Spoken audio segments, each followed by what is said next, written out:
Today on the island of Sodor, we find out what happens when Dennis tries to show off in front of the engines.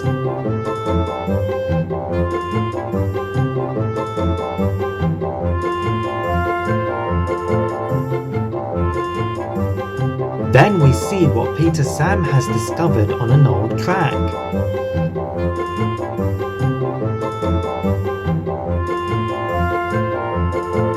Lastly, we see what happens when Scruffy gets saved from scrap.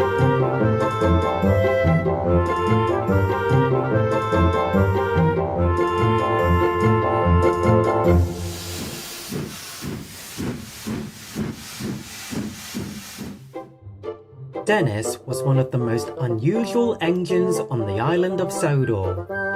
Not for his appearance, but for his lack of work ethic. Compared to the other engines on Sir Topham Hatt's railway, who were all eager to work to prove themselves to be the most useful engine, Dennis wanted nothing to do with that lifestyle. Instead, he chooses to rely on others to do most of his work for him. But Dennis is also a bit insecure deep down. Although he doesn't try to work hard, he just wants to be as well liked as so many of the other engines on the island. One day, Dennis was in the yards, and Gordon, who had just gotten a shiny new coat of paint, was being admired by the other engines. "You look splendid, Gordon!" exclaimed Percy in admiration. "I wish I looked as great as you, especially while pulling the express," said Neville. "Oh, Neville, the black paint looks marvellous as well," replied Gordon. Neville blushed. The other engines were all very fond of Gordon as well, who had learned to respect all other engines, even those who may seem inferior to him. Dennis looked over and wished he could be just as admired. The next day arrived. Dennis had a cheeky idea. He pulled into Knapford. He saw the mail train. "The mail train is a very important job," said Dennis. He backed into it and he pulled away. Dennis sped past Percy. Percy was surprised to see Dennis with the mail train. "Stop, Dennis! Stop!" yelled Percy. Dennis was too far to hear, so Percy rushed away to catch up to him. Dennis arrived at the next stop at Maidwaite Station. Percy rushed up beside him. "What are you doing?" said Percy. "I wanted to do a special job so people could admire me like Gordon," said Dennis. "This is my job, not yours. Gordon is a special engine, and you are not. Go and do your own work," exclaimed Percy. Dennis sadly pulled away. If only he could do something special. Dennis pulled into Brendam Docks. Cranky just finished unloading the circus train. "Now that's special," said Dennis. "I'm guessing you're the engine that's here to pick up the circus train?" asked Cranky. Yes," lied Dennis. Dennis coupled up to the circus train and he pulled away as soon as James came rushing into the docks. "Where did my train go?" "A grey diesel came to pick it up and drove away." Then James saw Dennis in the distance. "Stop, Dennis! Stop!" yelled James. But Dennis had already turned the corner. So James rushed away. Dennis was enjoying himself, but nobody was cheering for him. "Stop, Dennis!" yelled James. Dennis looked worried. "How dare you take my train? This was meant for me. Just wait until the fat controller hears about this," exclaimed James. Dennis felt guilty. Soon, Dennis arrived at Knapford Yards to rest. He saw the express coaches waiting at the platform. He looked around. No engines were there. Dennis saw his chance. He pulled up to the platform and backed in front of the express coaches. "Let's see how many people will admire me now," grinned Dennis. He tried to move, but suddenly his wheels started to slip. He struggled and struggled, but the express did not move. With one last heave, the coupling snapped. Dennis shot forward, skidded over the points, and crashed into an empty signal box. Oh no! Dennis yelled. Just then, Sir Topham Hatt arrived on board Gordon. Dennis, what on earth are you doing? All the other engines told me about how you're stealing their jobs. What is the meaning of this? Dennis felt terrible. I'm so sorry, sir. I only wanted to do what Gordon does since, well, he's so popular. People like what he does. I just want to feel what he feels. Then why don't you just do your own job as well as you can? If you do your job like that, who cares if people admire you or not? It's better than trying to do what others do. If the engines only like you for doing what Gordon does, then they don't appreciate you for you, only for what you do. I understand that now, and I learn to do my own work the very best I can. From then on, Dennis learned to work hard and to do his own work and to be himself. All the other engines began to admire his hard work, but Dennis took no notice. He was happy to just be doing his job the best he could.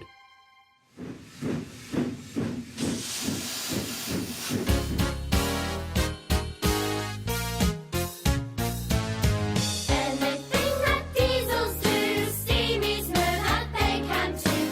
Diesels do these engines who try to do things better. They both have a different role. We need oil, we need coal.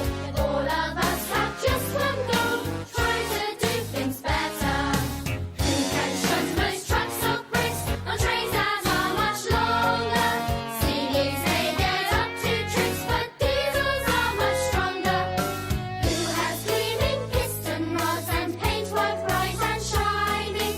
Who can pull the longest train and still keep perfect timing? Anything that diesels do, steamies know that they can too.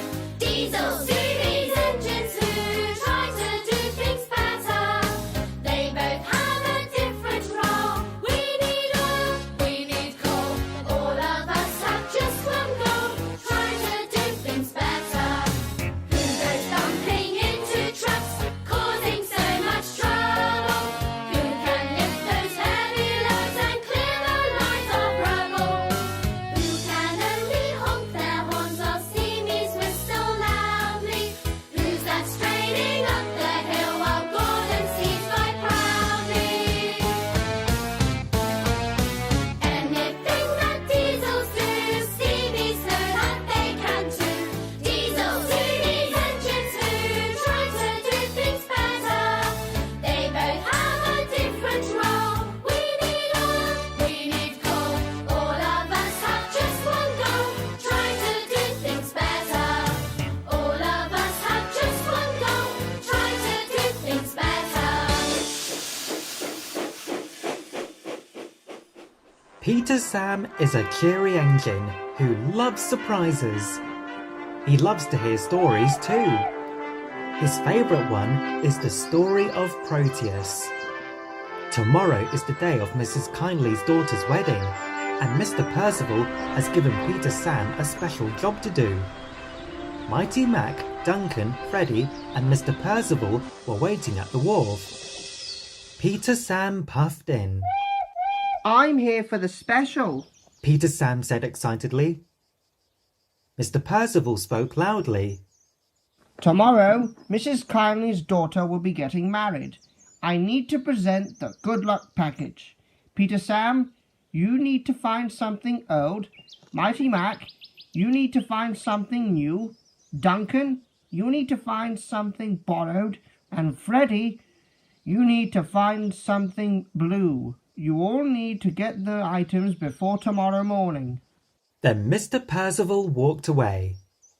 The engines felt confident, and they puffed away. But Peter Sam wasn't. It was sunset, and he didn't know if he would find something old in time. Peter Sam puffed along the line. He couldn't find anything old. Where can I find something old? He wondered. He kept on looking.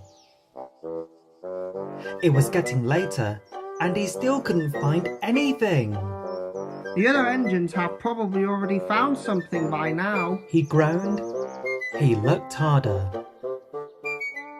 Peter Sam paused. He noticed an old hidden track. I wonder what's down there. He wondered. He was curious, so he puffed down. It was very dark. He felt a rush of wind. Then he heard the trees creaking.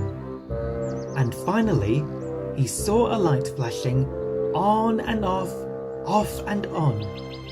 Peter Sam was surprised.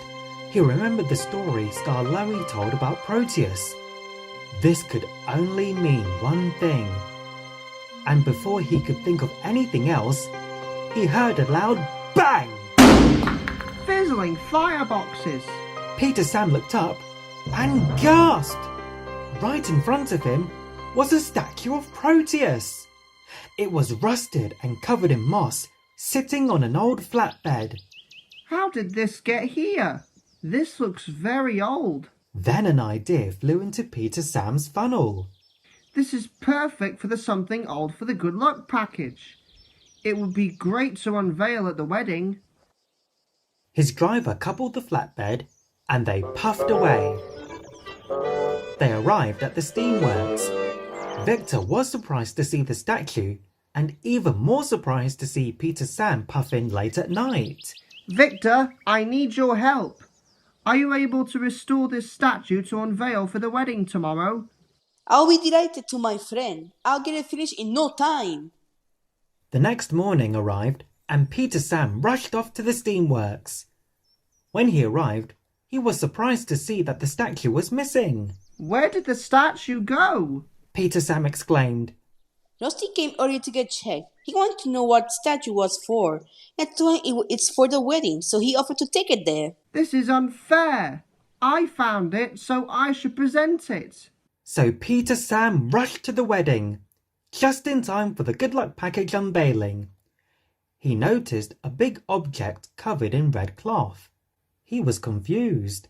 Today, a very special engine named Peter Sam discovered something very unique. So this goes to the bride and all the engines because you are all special. The cloth was pulled off, revealing the statue of Proteus. Everybody cheered. I made sure to tell Mr. Percival that you were the one who found it, and you deserve all the credit. Oh, thank you, Rusty. Peter Sam exclaimed. The other engines presented the remainder of the good luck package. Something new, something borrowed, and something blue. And just like that, the ceremony began.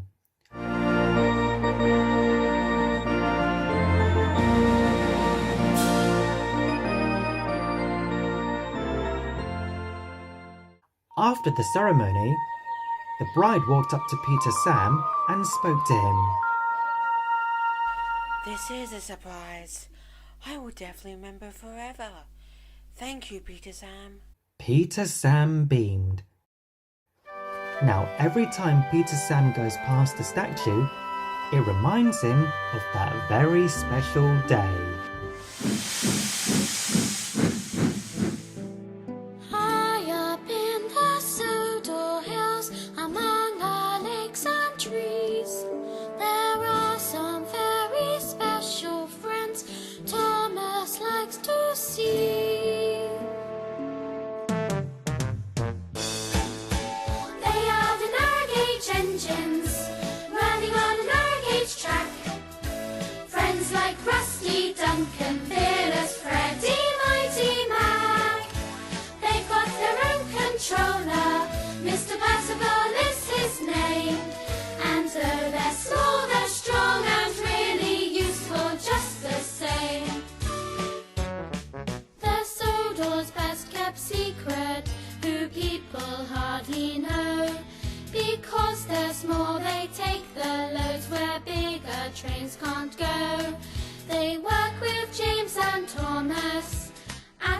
transfer yard. And though they're cute and friendly, these engines work so hard. They are the narrow gauge engines, running on narrow gauge track. Scarlowy, Peter, Sam, Renee, S.anta at the back. They've got their own controller, Mr. Percival is his name. And though they're small, they're strong and really useful just the same.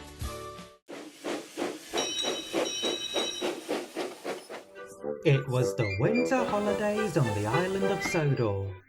The engines were working hard, clearing the snow and carrying around decorations and ornaments. One morning, the engines were at Tidmouth Sheds when Sir Topham Hatt arrived. I need an engine to take some empty trucks to the scrapyard, then deliver the children's presents to Maithwaite tonight. Do I have any volunteers? I'll do it, sir. Puffed Thomas. Very well then, you'd best be on your way. Yes, sir. And with that, he puffed excitedly away. Thomas soon arrived at the scrapyard. He couldn't wait to take the children's presents later that night. But as Thomas was puffing through the scrapyard, he gasped in surprise. There, sitting right beside him in the siding, was the one and only Scruffy, covered in rust and looks ready to be scrapped. It's you, Scruffy. What happened to you? Exclaimed Thomas. After I was pulled apart by Oliver, Sir Topham Hatt thought I was useless and sent me here. And it won't be long till I get turned into rusty scrap. I just want to be useful again, replied Scruffy sadly. Thomas could see that Scruffy was sad and wanted to be useful again. I'd like to help you, Scruffy. I'll see what I can do, said Thomas. Later, as Thomas was puffing along the track, he was thinking about Scruffy and how he could help him to be really useful again. As Thomas arrived at Maithwaite, Sir Topham Hatt was already there. Hello, Thomas. I'm assuming you've finished your job at the scrapyard? Yes, sir, peeped Thomas. You're just in time to start your second job. Please go and collect the presents and deliver them to the children back here tonight. And don't be late. Wait, sir, said Thomas. I just had a really good idea, and I need you to listen. Sir Topham Hatt listened very intently to Thomas's idea. Scruffy is about to be scrapped, and he is really sad. He told me he wants to be really useful again. Would it be possible for Scruffy to get restored at the steamworks to help me deliver the presents tonight? Asked Thomas hopefully.